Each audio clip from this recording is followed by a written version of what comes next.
How's the thing going, guys? Welcome to another video here. I am Guenter. Welcome to another video. I hope you guys are having a good one. I hope you guys are well. Today we are going to be doing some more Rerez. So we're going to be doing Rerez's video. We're going to continue to where we got up to.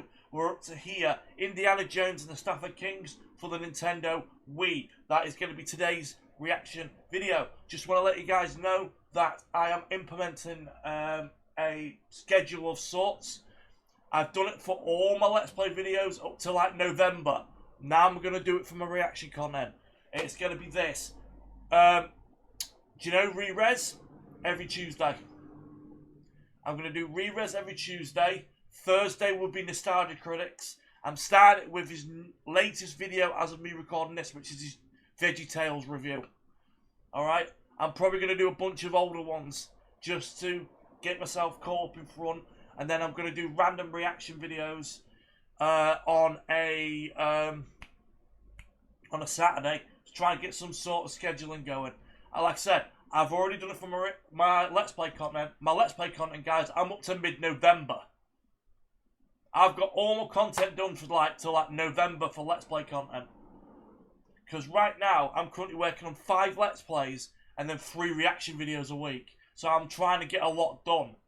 So I hope you guys are well. I hope you guys look after yourself. So we're going to get straight to this video here.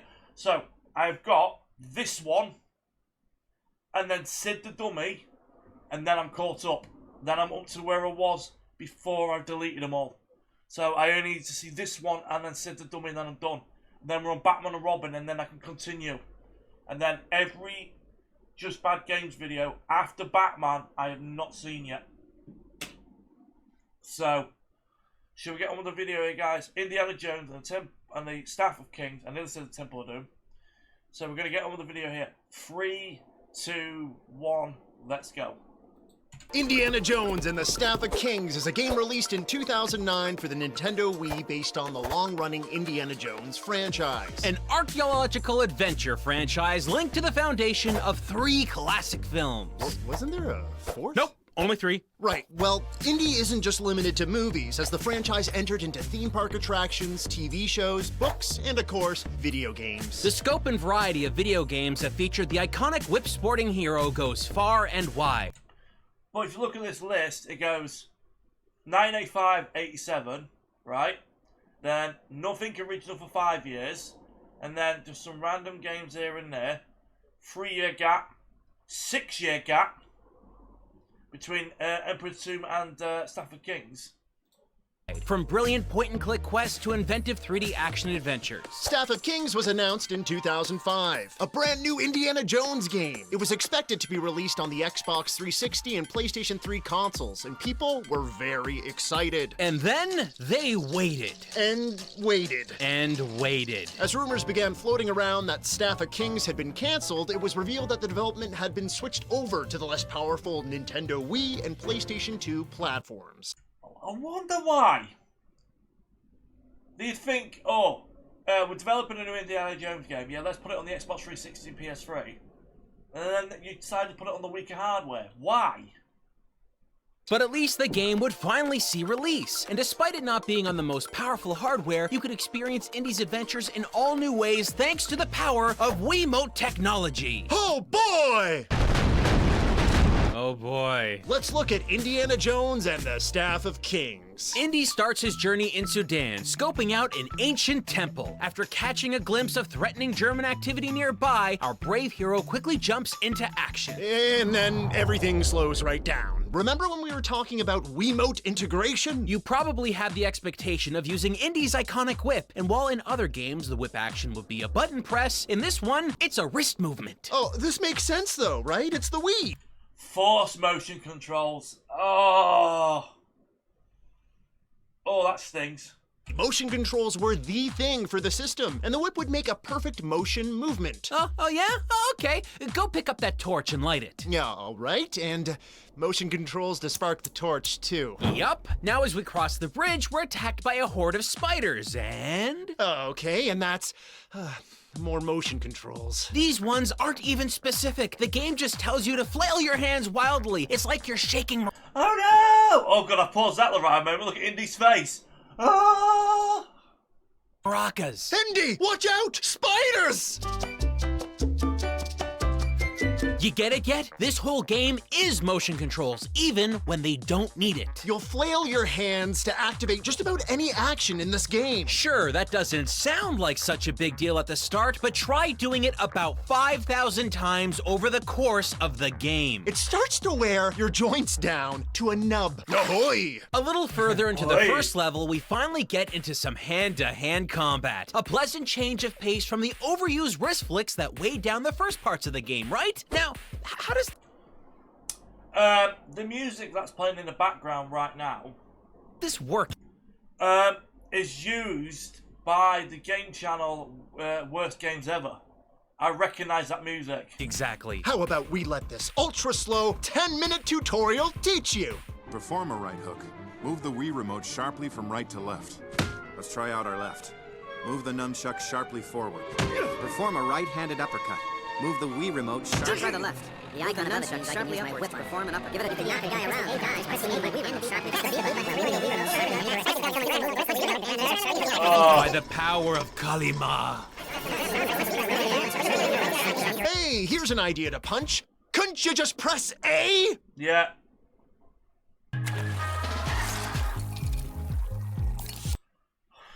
I think it's because it was a wheeler thought, let's just force it in.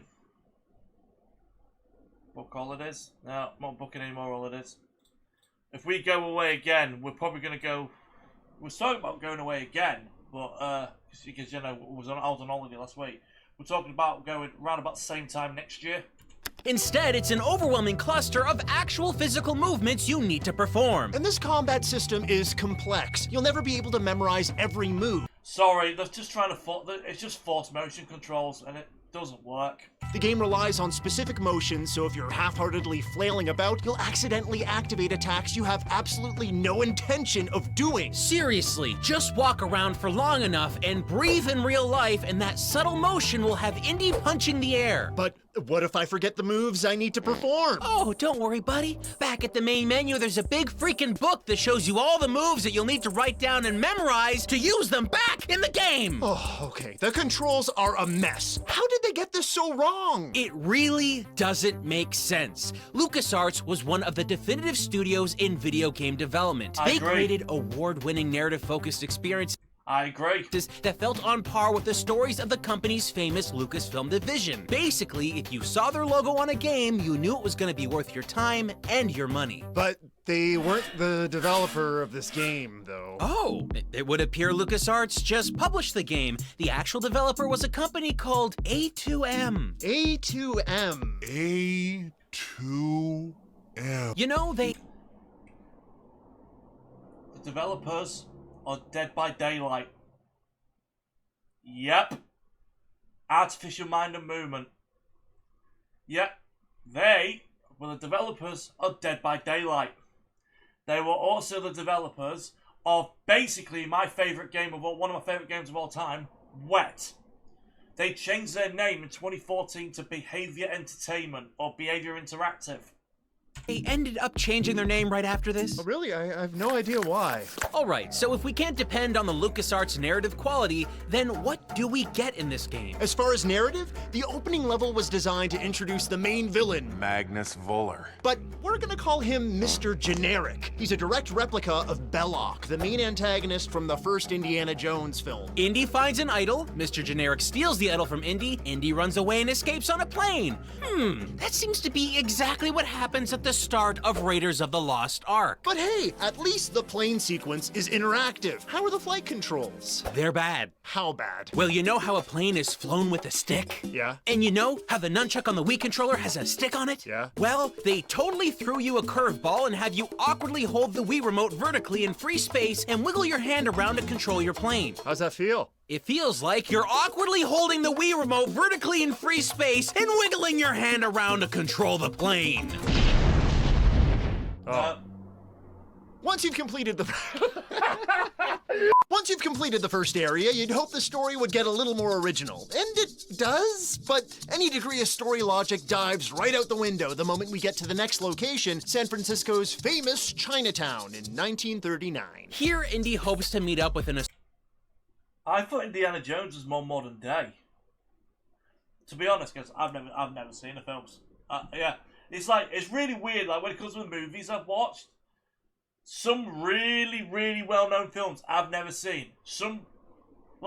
I've seen date movie, epic movie. I've seen disaster movie. I've seen superhero movie. I've seen Meet the Spartans. I've seen movies like that. But I've never seen Indiana Jones, Terminator, and I didn't watch the Rocky films. I've only seen the first 2. Associate named Archie Tan, who sent him a random letter about someone named Charles Kingston. If you're confused, it's fine, so are we. The game hasn't established who Tan or Kingston are. In fact, there are no connecting beats from the last level to this one. Great! Oh no, Tan's granddaughter has been kidnapped. Somehow we care enough to give chase. Oh, hold up! Time for another 10-minute tutorial. Oh great, this one's for shooting. How hard could that possibly be? It's a Wii. You aim at the screen and you fire. Well, sure, you do that, but you also need to hide and move around a fixed position while also shaking your controller violently. If you've got to do that to point the Wii remote like that, that's fine. Why don't you just use the nunchuck to move side to side? That'd feel quite good. That'd feel decent, actually. To reload your gun. That seems rough. Rough is when the guy you're shooting at is invincible in the tutorial, which is teaching you how to aim and shoot at the bad guys. He'll land a shot on you every time you attempt to take him out in this section. So you'll die, get respawned before a lengthy cutscene that, by the way, you can't skip, and have to repeat the tutorial again and again until you discover that you need to shoot unmarked boxes to progress to the next section. You just need to stumble into knowing to fire at all of them. The game tells you nothing. And you'll have plenty of these shooting sequences where the object isn't to get rid of the enemies, but to do something random to progress the level. It's infuriating because you never know what the sequence is demanding you to do. Like this sequence here. Take a look at everything. Look at all these enemies that are coming at you. You can spend hours shooting at them, surviving, but it won't progress the level. You have to shoot one thing. Take a look around. What could it possibly be? If you guessed this weird little gray barrel in the center, you'd be correct. Never mind. Right now, we need to save the granddaughter of the man that brought you to Chinatown. She's about to be electrocuted. Hey, Indy, do your thing. Quickly, girl. I'm here to save you. Go across the way. Motion controls. Why did it have to be motion controls? I hate motion controls. Anyway, rescue the girl and she takes you to her grandpa's store where you look for the Jade Sphere, a Jade what? mystical orb that will help. Jade Spear. Every time I think of Thing, I just think of this line from Simpsons. This is where my mind's just gone. You must find the Jade Monkey before the next full moon. So they found it. Where was it? It was in your glove compartment. Excellent. Indy along his journey. You explore a hidden passage to a secret basement where there's a roller coaster in a giant cave with huge pirate ships secretly hidden under his store in San Francisco. That makes no sense. Did he put those ships there? Hey, better question. Why is the Jade Sphere, the precious artifact Indy's chasing, plopped in with a bunch of dusty cannonballs on a ship? The enemies have loaded a cannonball into a cannon and are about to fire at Indy because they think he knows the location of the Jade Sphere. I'll reiterate. The enemies loaded the cannon with the cannonball. Oh my god, these enemies are fucking dumb. To intimidate Indy because they don't know where the Jade Sphere is. It's right there! Just look left! My left or your left? It doesn't matter! Look both left and right! You'll find it eventually! Well, they say once you've conquered it all, there is nothing left. Kaka, Schweinsteiger, and Henri, are you taking a piss? Get more. If you guys don't know, they're football players or soccer players, mainly played in the 2000s, late 2010s. Fucking Kaka in the mid 2000s. That, oh god, he was unreal. From your phone without purchasing a new one with the SanDisk phone drive. Success! We have the sphere! Next, we run into Mr. Generic and a handful of exploding cars. And then it's time for some hastily crammed-in exposition that explains that the Kingston person that was mentioned earlier was Indy and Mr. Generic's old mentor. Oh, and also the Jade Spheres from Panama. So, we're off to Panama, or as we like to call it, The magical land of glitches. 2-0 Panama. 2-0. where you'll find Panamanian natives floating in... If you guys don't know, England's last World Cup game, we beat Panama 2-0. the air. villagers that can walk through solid rock, Attacks that break and whip enemies clear across the screen. tree roots that pierce Indy and stick straight out of his back, but he stays alive, Broken loading sequences that keep jumping to loading screens. ledges you can fall from that lock up the game, Broken flame textures. Oh my god, that is horrendous. Those glitches are bad. Look, that's not even... That rope's not even straight. It's juttering. It's like... It's jagged. puzzle escape sequences that work one time, But sometimes they just don't. What? eventually we get to a room with a bunch of spheres. We insert the Jade Sphere into a mechanism in the middle of the room and we get a Jade Monkey. notebook left by Kingston referring to the Staff of Kings, the cane that Moses used to part the Red Sea. The notes point to Istanbul. So we're off to Istanbul, or as we like to call it, The magical land of glitches 2. Constantinople's revenge! Look, there are just so many glitches in this game, and many of these crypts and dungeons, they start to feel like retreads after a while. when you're not solving similar puzzles, What the hell's going on with Indy picking up that statue? you're desperately trying to stay alive by using the same awkward and frustrating motion controls in the same... Are we seriously gonna talk about motion controls again? I mean, we sorta have to. There's no avoiding it. Motion controls are the game. Gotta use motion controls to pull yourself up onto ledges. Gotta use motion controls to open doors. Gotta use motion controls to pick up a rock. These walls can crush Indy. Better use motion controls to stuff this random skull I found into this gear. Okay, hold on, let me try that again. Let's...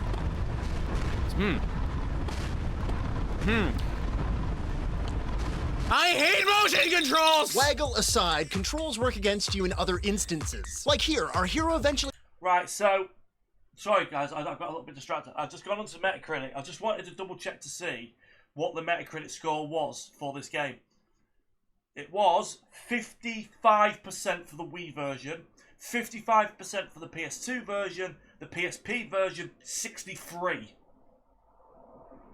ends up in the Himalayas, so we're trekking in Nepal, and for some reason we don't have rudimentary camera controls anymore. It wouldn't be so bad if there weren't hidden pits of death! By the way, Indy doesn't really have many death animations. If he dies, there's a quick and often confusing cut directly to a loading screen. How are you supposed to understand a failure when you don't see exactly how you failed or the end result of that failure? It's bonkers! About the only time that you do know what happened to Indy is when he freezes to death on top of a cold, cold mountain. Oh, but don't worry about that. There are tons of mini games to get him through this mountaineering adventure, all of which make use of Don't say it. motion controls. You waggle to stay warm, to grab onto things and stabilize yourself, and even If you was playing the Wii, I still can't believe the Nintendo Wii, guys, is 20 years old. Alright? The thing I find fascinating about the Wii is like, when you used to have the Wii, you used to walk past people's house, and if you see people doing this, you know they're playing Wii. I still can't believe that. I said that to my mate the other day. I said, the Nintendo Wii is 20 years old this year. The Nintendo GameCube is 25 years old this year. The Xbox 360 is 21 years old this year, and this is the one that's going to blow your mind. The PlayStation 4 is 13 years old. The PlayStation 5 will be 6 years old this year. Already, it's 6 years old. And this just blows my mind what I'm about to say. The 360 is 21 years old. Alright? Yeah? So 21 years old. When the Xbox 360 released, the Xbox 360 now is the same age, yeah, what the NES was when the 360 was released. Let that sink in. It's mental. That the greatest games console of all time, PlayStation 2, is 26 years old. Mental, isn't it? Like the original Xbox is 25 this year. It's fucking nuts. Even to flee from a vicious white tiger. Quick, Indy, shake what your mama gave you. Once you make it to the top of the mountain, surprise, surprise, the enemy is already there, and they start a firefight immediately. It's here that we run into the most infuriating and sudden QuickTime motion-controlled sequence. Actually, it just reminds me of something about how, this is how I'm getting on as a gamer, right? I was in the shop nearest my house. I was talking to somebody. I was talking to the shop owner. And a young lass came in. I'd probably say late teens, early 20s. All right? I noticed, like, on her handbag, she had a plushie. She had a Mimikyu. Like a Mimikyu Pokemon plushie. And the shop owner was like, yeah, that's a Pokemon. I said, she was blown away when I told her that I was a Gen 1er. That I played Pokemon on the original Game Boy. Right? Having to do that, playing Pokemon Red in 1997. It blew her fucking mind. It did. And then when she left, she seemed a little sweetheart. Her first games console was a... What did she say it was? She said her first games console was a pink DS Lite. And I said to her, do you want to know what my first games console was? She went, what? I went, Super Nintendo. She looked at me and went, mine was a Super Nintendo and a Sega Mega Drive. Yeah. In the whole dang game. Oh, that wasn't any silly editing on our part, friends. We're as confused as you are. There's nothing that signifies you failed the instance except a loading screen. And then when you go to replay the sequence, guess what? The checkpoint is behind a massive multi-minute cutscene that is unskippable. You'll fail multiple times believing that you're simply not performing the motion controls correctly. Because as best as we can tell, this one sequence has a fault in its motion control detection that forces you to nearly break the controllers by flinging them as fast as humanly possible. Oh, okay, hold up. This is getting silly. Can we, like, skip forward a bit or something? Okay, let's see. We beat some people with a shovel. Right. Find Moses' staff that he used to part the Red Sea. Mr. Generic steals the staff and runs away, as you can probably imagine. And Indy speeds down. I've just got distracted. How many 3DSs have you got? 1, 2, 3, 4, 5, 6, 7, 8, 9, and there's 10. How many 3DSs have you got? Humanly possible. Staff that he used to part the Red Sea. Mr. Generic steals the staff and runs away, as you can probably imagine.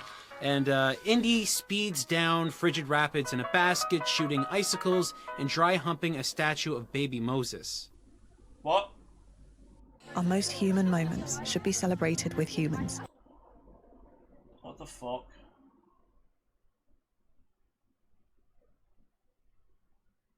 I said to my mate the other day, is that, oh, you're going to play new Call of Duty? He went, yeah, I've got Game Pass. I was like, oh yeah, they took the new Call of Duty off. There's an escape sequence where you use... Oh, let me guess. Motion controls. Yep, to help Indy speed down a river while riding a statue of baby Moses in a basket as a reference to the legendary Bible story. It's got terrible controls, as you might imagine, but adding to the frustration is having to stop. Right, you need to put baby Moses in amongst the reeds. Okay. Help me!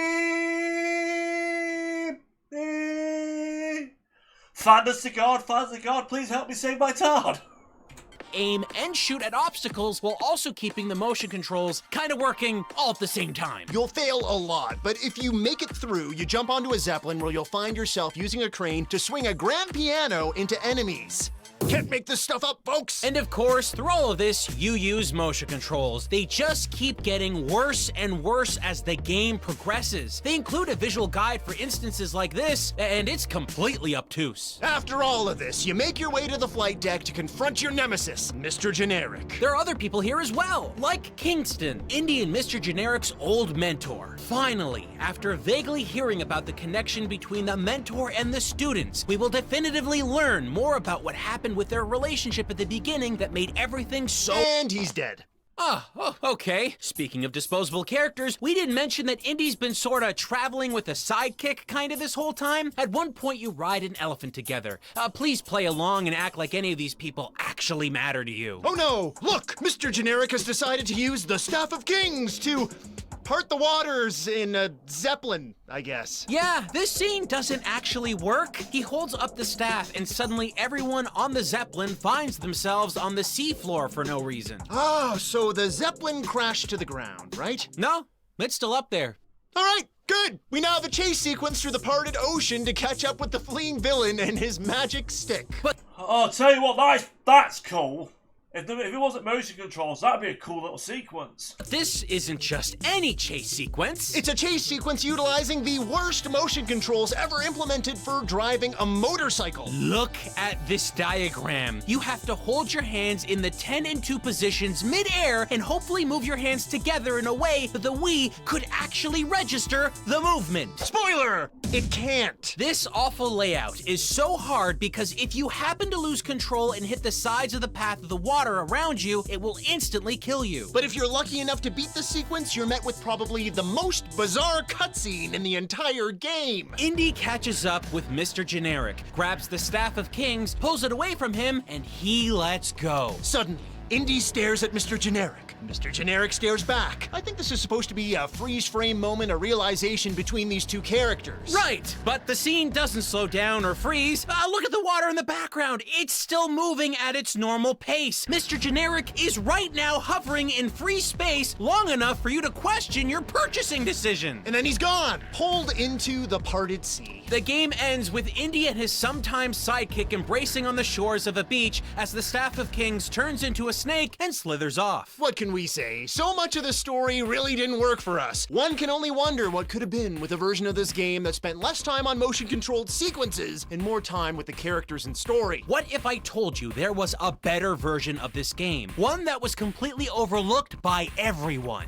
What? Enter Indiana Jones and the Staff of Kings on the PSP. The PSP? This version drops all of the complex motion controls, featuring simple combat mechanics with an upgrade Oh my god, it's actually playable. system. And get this, everything in the Wii release that doesn't make sense is fully explained with more scenes, better writing, and completely different dialogue. In fact, whole characters that just appear in the Wii version are far more fleshed out on the PSP release. Ah, but it still has all those nonsensical things, right? Like the famous underground pirate ships at San Francisco? No! Surprisingly, every bizarre level choice from the Wii release doesn't show up in the PSP version. The PSP release is the definitive version of this game. Incredible. What most people would consider a throwaway portable version is leagues better than the original. It was developed by a different team, a team that seemingly cared about a game working and the story actually being fleshed out properly. Imagine what it was like for gamers to pick this up originally.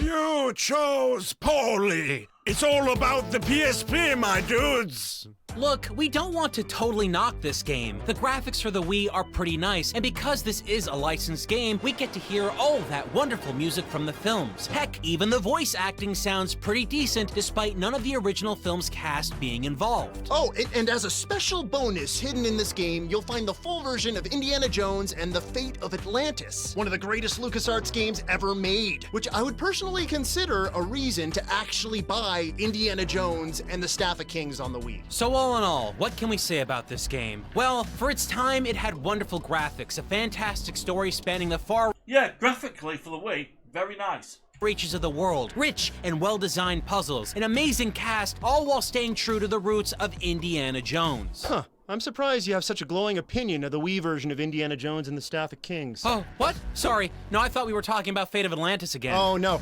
Well, what do you think about Indiana Jones and the Staff of Kings? It's just bad! Boom! All this time I've been thinking, what the hell's that behind me? It's a plate. So, right guys, yeah, bad game, just a very bad game. So, next week, so next Tuesday, I'm going to do Sid the Dummy, and then we're going to do Batman and Robin, and then we're going to be there, guys, and then I can start doing episodes of Rerez that I haven't already watched. So, like I said in the video, like I just said, we're going to do a Nostalgia Critic on Thursdays, and then Saturdays will be just a random reaction. Or even just a random video, I don't know yet. So, anyway guys, that'll be it for this video. Thank you so much for checking it out, this reaction. See you on Thursday for Nostalgia Critic. Have I got anything going live this week? No, don't think I have. I've got nothing going live tomorrow. It's Wednesday, innit? I don't upload anything on a Wednesday. So, I'll see you on my next upload, guys. Peace out. Have a good one. Bye-bye.